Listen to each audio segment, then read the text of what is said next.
The numbers on the quarterly report blurred together as Daniel Harper rubbed his temples, the fluorescent lights of his corner office doing nothing for the migraine building behind his eyes. 23 years with the firm, 19 years married, and lately it all felt like one long, exhausting marathon with no finish line in sight. He closed his laptop with more force than necessary, gathered his things, and headed home to Melissa. The drive through suburban Charlotte took its usual 40 minutes, giving him time to decompress from another day of hostile acquisitions and corporate warfare. The irony wasn't lost on him that he spent his days dismantling companies while trying to hold his marriage together. For the past 3 months, Melissa had been distant, turning away from his touch, claiming exhaustion, scheduling more girls' nights than their entire previous year combined. He found her in the living room, sitting perfectly postured on their leather sofa, hands folded in her lap like she was waiting for a job interview. The sight stopped him cold. In 19 years, he'd never seen her positioned quite like this. Calculated, prepared. "We need to talk," she announced, and Daniel felt his stomach drop. Those 4 words never preceded anything good. He set down his briefcase, slowly, loosened his tie, and sat in the chair across from her rather than beside her on the couch. Some primitive instinct told him to maintain distance. "About?" he asked carefully. "About us. About our marriage," she responded, tucking a strand of blonde hair behind her ear, a nervous tell he'd noticed on their first date. "I've been thinking, and I want you to hear me out completely before you respond." Daniel nodded, his body tensing like it did before particularly brutal negotiations. "I think we should consider opening our marriage," she said, the words hanging in the air like smoke from a fired gun. Daniel stared at his wife. This woman who'd worn white at their church wedding, who'd cried during their vows, who'd built a life with him on foundations of monogamy and trust, and felt something fundamental shift inside him.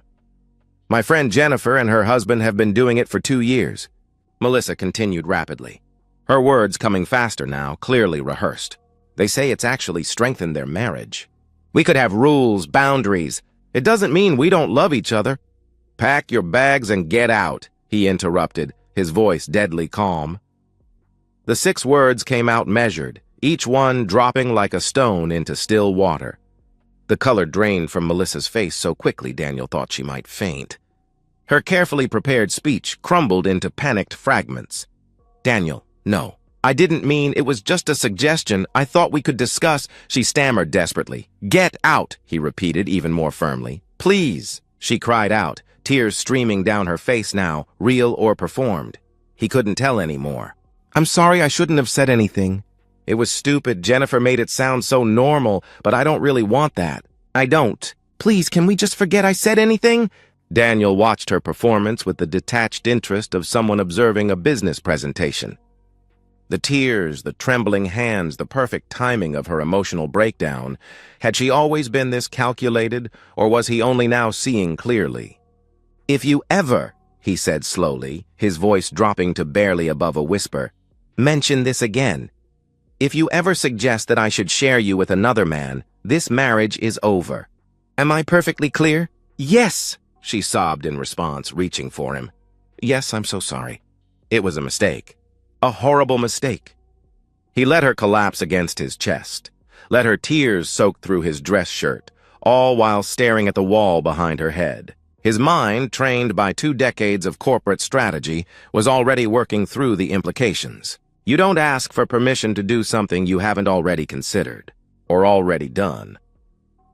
That night, Melissa fell asleep quickly, exhausted from her tears, curled on her side of their king-sized bed with her back to him. Daniel lay rigid beside her, staring at the ceiling fan's lazy rotation. Every Tuesday and Thursday for the past 3 months, she'd been at the gym, or shopping with friends, or attending a book club that she never seemed to read for. He turned his head to study her sleeping face, still beautiful at 41, laugh lines that he used to trace with his finger, lips that had promised fidelity. In the darkness, with only the streetlight filtering through their curtains, he whispered to himself, "You wouldn't ask for permission if you weren't already taking it." The decision crystallized in that moment, sharp and clear as broken glass. By morning, he would know the truth about what his wife had really been doing. The methodical part of his brain, the part that had orchestrated dozens of corporate takeovers, began forming a plan. If Melissa had already betrayed him, she would learn that Daniel Harper didn't forgive, didn't forget, and most importantly, didn't lose. He closed his eyes, not to sleep, but to plan. Tomorrow, the investigation would begin. Daniel Harper arrived at his office at 7 a.m. sharp, an hour before his usual time. The building was nearly empty, just security and a few eager associates trying to make an impression. Perfect for what he needed to do.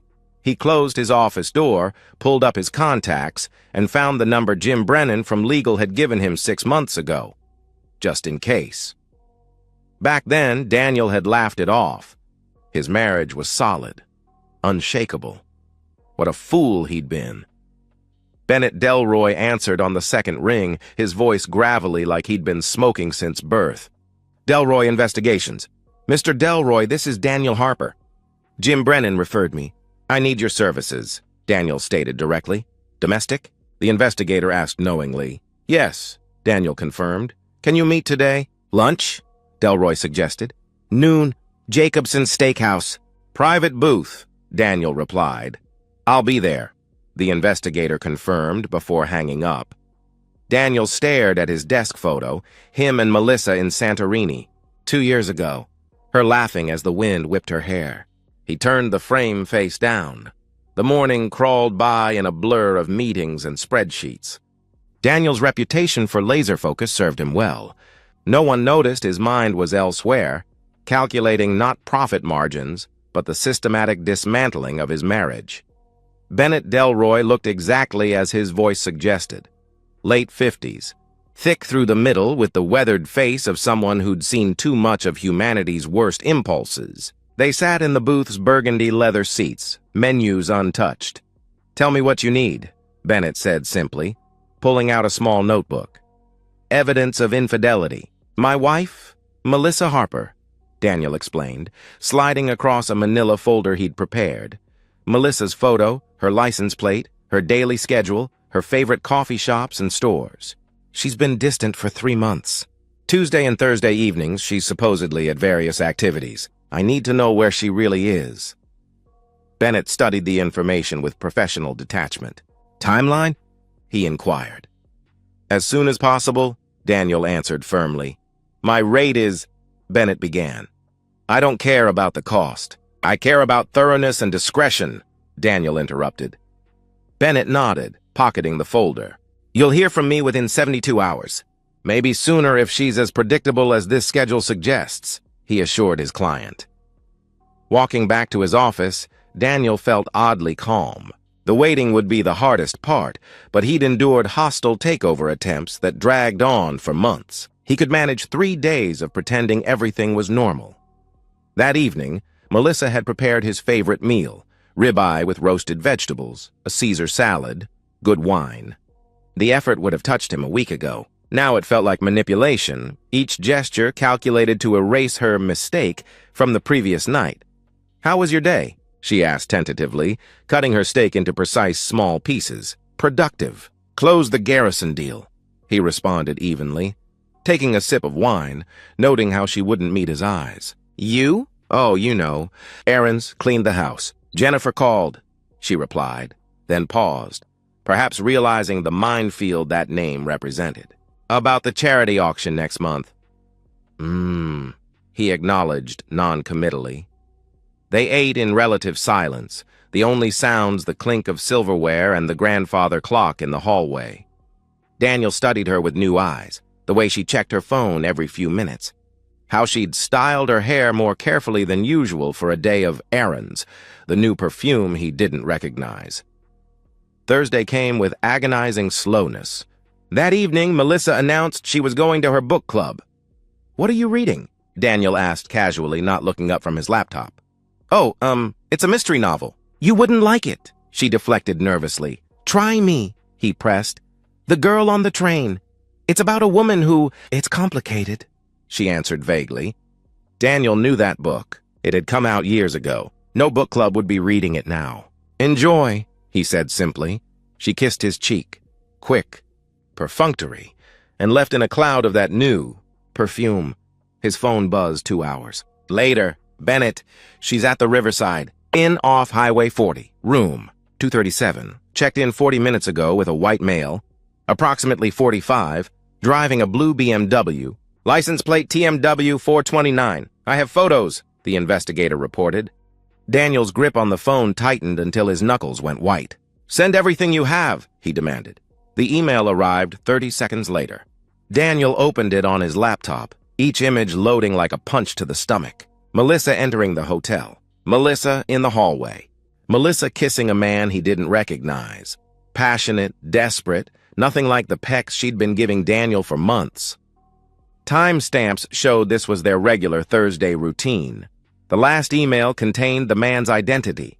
Trevor Walsh, married, 2 children, marketing director at Davidson Industries. Home address included. Wife's name, Sarah. Daniel stared at the photos for a long time, waiting to feel rage or heartbreak. Instead, he felt only cold clarity. Melissa hadn't just betrayed him, she'd participated in destroying another family.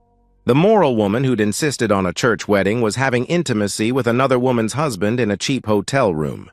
He closed the laptop, poured himself 3 fingers of scotch, and began planning his next move. The evidence was damning, comprehensive, irrefutable. But Daniel hadn't built his career on half measures. If he was going to destroy his marriage, he'd do it completely, strategically, and with maximum impact. Trevor Walsh had a wife who deserved to know the truth. And maybe, just maybe, she'd want to be part of the solution. Daniel picked up Trevor's business card, obtained by Bennett's thorough investigation, and realized he had a choice: handle this alone, or forge an alliance with another victim who didn't even know she'd been betrayed. The strategic part of his mind already knew the answer. In any war, allies made victory not just possible, but devastating. Daniel spent Friday morning researching Sarah Walsh with the same thoroughness he applied to hostile takeovers. LinkedIn revealed a pediatric nurse at Charlotte Presbyterian, 15 years of experience, numerous professional commendations. Facebook showed a woman in her late 30s with kind eyes, 2 children, a boy around 12, a girl maybe 10, and a husband who appeared in progressively fewer photos over recent months. Her latest posts were about single parenting struggles while her husband worked late. The irony was bitter. The question was how to approach her. Cold call? Email? Show up at her work? Each option felt cruel in its own way. Finally, Daniel settled on directness, the same approach he'd want if positions were reversed. He called from his office landline at lunch when she'd likely be between shifts. Hello? Came a tired but pleasant voice. Mrs. Walsh? Sarah Walsh? He asked carefully. Yes? If this is about the hospital fundraiser, she began. No, Mrs. Walsh, my name is Daniel Harper. You don't know me, but I have information about your husband that you need to see, he explained gently. Silence. Then, carefully. What kind of information? She asked warily. The kind that shouldn't be discussed over the phone. Could we meet? Today, if possible. Somewhere public, anywhere you're comfortable, he suggested. I don't understand. Is Trevor in trouble? She asked, confusion evident in her voice. Daniel closed his eyes. Mrs. Walsh, I realize this is strange and unsettling. I promise I'm not a threat to you or your family, but you need to see what I have. Please, he said earnestly, a long pause. Brennan's Cafe on 3rd Street. 4 o'clock. I'll be in Scrubs, she finally agreed. Thank you. And Mrs. Walsh, I'm sorry, he added softly. He heard her sharp intake of breath before she hung up. Daniel arrived 15 minutes early, choosing a corner table with a view of the door. The cafe was quiet, too late for lunch, too early for dinner. Perfect for destroying someone's world as gently as possible.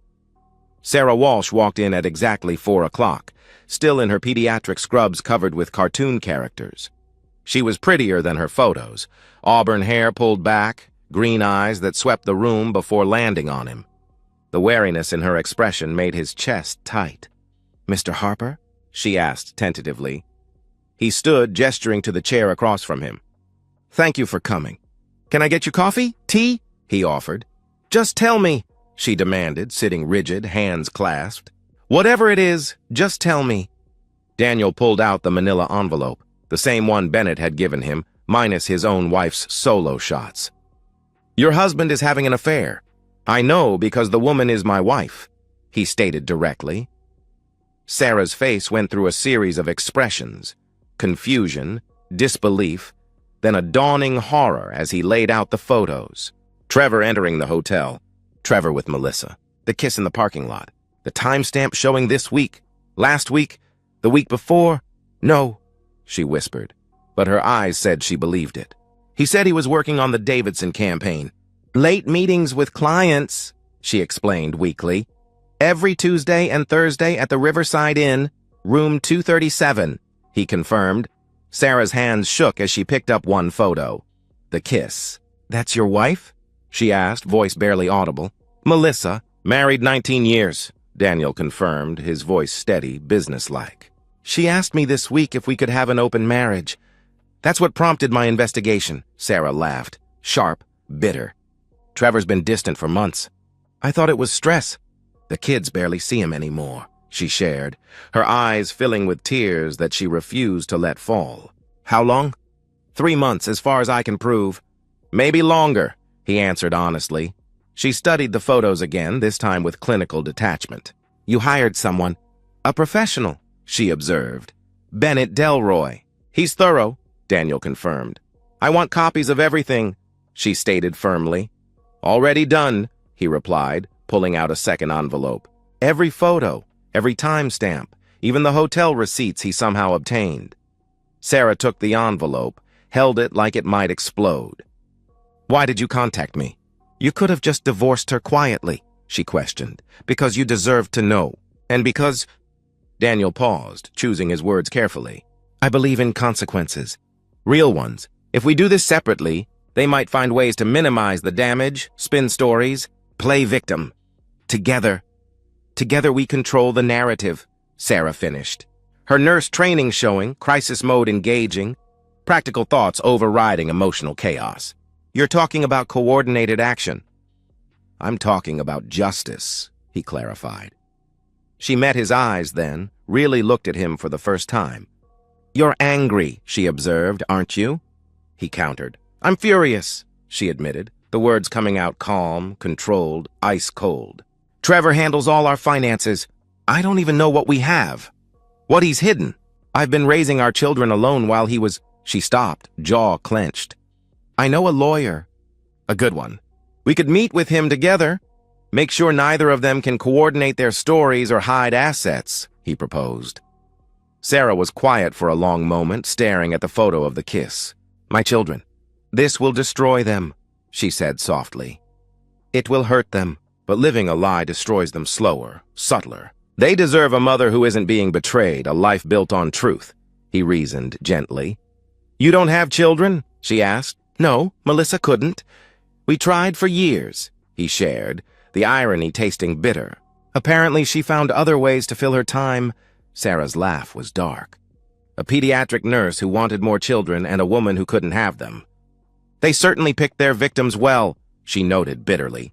"They picked wrong," he corrected firmly. Something shifted in Sarah's expression, the shock giving way to determination. "When do we see this lawyer?" she asked decisively. "Monday, if you can manage it." 9 a.m. "Brennan, Kowalski, and Associates," he informed her. "I'll be there," she confirmed, gathering the photos, slipping them back into the envelope with steady hands. "What about confronting them?" "Together. Same time, same evening. They can't warn each other if they're both ambushed simultaneously," he explained strategically. Sarah nodded slowly. "You've thought this through," she observed. "It's what I do. Corporate takeovers, hostile acquisitions. This is just another negotiation where I hold all the cards," he explained. "And I'm your strategic partner," she understood. "If you're willing," he confirmed. She stood, tucking the envelope into her bag. "Mr. Harper," she began. "Daniel," he corrected. "Daniel," she continued. "They made one crucial mistake." "What's that?" he asked. "They assumed we were too comfortable, too trusting, too weak to fight back," she explained with a sharp smile, surgical steel in her voice. "Let's show them what clever really looks like." As she walked out, Daniel felt something he hadn't experienced since seeing those photos. Not quite hope, but something like it. Partnership, purpose, the understanding that revenge, properly executed, could be a work of art. His phone buzzed. "Melissa, asking what he wanted for dinner?" "Surprise me," he texted back, knowing that in just a few days he'd be returning the favor. Tuesday evening arrived with unseasonable warmth for October, the kind of Indian summer day that made Charlotte feel almost tropical. Daniel drove home with the windows down, classical music playing softly, Vivaldi's, Four Seasons, ironically on. Spring, when everything in his life was about to enter the deepest winter. The lawyer meeting with Sarah yesterday had been illuminating. Jim Brennan had rarely seen such a well-documented case, or such coordinated plaintiffs. The papers were drawn up, the strategy set. Tonight at 7:30 p.m. exactly, 2 marriages would end. Daniel pulled into his driveway at 6:47, noting Melissa's car already there. Good. Inside, the house smelled like rosemary and garlic. She was making his favorite chicken dish. The effort might have been touching if he didn't know she'd spent the afternoon at the Riverside Inn with Trevor Walsh. "You're home early," Melissa called from the kitchen, voice bright and false. "Wrapped up the Peterson acquisition ahead of schedule," he responded casually, setting his briefcase on the hall table, the weight of the divorce papers inside it heavy as stones. "Smells good. I wanted to do something nice." "We've been—" She paused, choosing words carefully. "Distant lately. I thought we could talk, really talk. Maybe open a good bottle of wine?" she suggested hopefully. The irony was almost unbearable. "Sounds perfect," he agreed. Daniel went upstairs, changed into jeans and a polo shirt, casual clothes for dropping bombs, and took his time. In the mirror, he looked older than his 44 years. When had those lines around his eyes gotten so deep? When had his hair gone more salt than pepper? 3 months ago, probably, when his wife had started Trevor Walsh. At 7:15, he came downstairs to find the dining room set with their wedding china, candles lit, soft jazz playing. Melissa had changed into a dress he'd bought her for their anniversary, blue silk that brought out her eyes.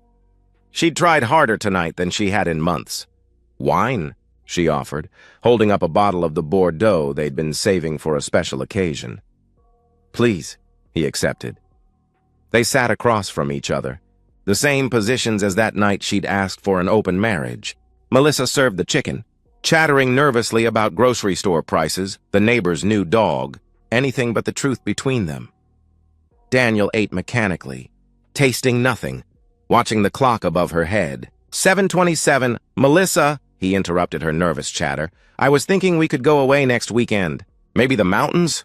That little bed and breakfast we liked," she continued desperately. "Melissa," he repeated more firmly. Something in his tone stopped her. She set down her fork, hands trembling slightly. 29. Daniel reached down to his briefcase, pulled out the manila envelope, and placed it on the table between them. "What's this?" she asked, her voice small, already knowing. "Open it," he commanded. 30. Her fingers fumbled with the clasped envelope. The first photo slid out, her entering the Riverside Inn. The blood drained from her face so fast, Daniel thought she might faint. The second photo, her and Trevor in the hallway. The third, the kiss. "Daniel, she started weakly. "Keep going," he ordered. She spread them all out, a timeline of betrayal across their wedding china. The silence stretched, broken only by the jazz neither of them would ever be able to listen to again. "I didn't do anything, Daniel. I only asked about an open relationship," she tried desperately. "I know about Trevor Walsh," he stated conversationally, his voice calm. "And Sarah Walsh knows about you. She's showing him these same pictures right now." Melissa's gasp was theatrical, but the horror that followed was real. "You contacted his wife?" she asked in disbelief. "We had coffee. Lovely woman. Pediatric nurse. Loves her children. Didn't deserve what you two did to her," he explained matter-of-factly. His phone buzzed. A text from Sarah. "Done. He's not taking it well." She just confronted him, Daniel informed Melissa, whose hands had started shaking violently. "So calling him for comfort or coordination isn't an option." The tears came then, real, ugly, desperate tears. "Daniel, please.